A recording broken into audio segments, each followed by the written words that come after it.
My uncle, he was the only guy around, and he had no parental ability whatsoever, but he always wanted an assessment of his performance. He'd always be like, how am I doing? I'd be like, you're drinking and driving. That's how you're doing. So, high school, I made the basketball team. My uncle goes, we gotta get you a jockstrap. If you've never seen a jockstrap, it is a plastic cup for your genitals, and then it is a coarse and difficult thong in the back.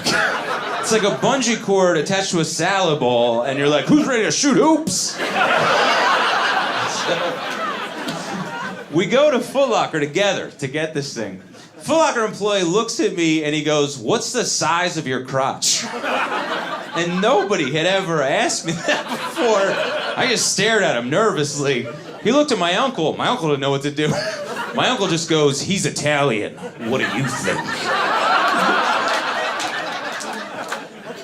And it worked. The guy went, say no more. He goes to the back, comes back minutes later, largest jockstrap that they make. The Italian model, El Domo. And looking back, none of that should have happened at all. That is not a position you put a child in, not a Foot Locker employee. And my uncle should have known that is not a position you put an uncle in. The Foot Locker employee is like, young child, what's the size of your crotch? And I'm like, this man knows. And the employee's like, is that your dad? I'm like, that is not my dad.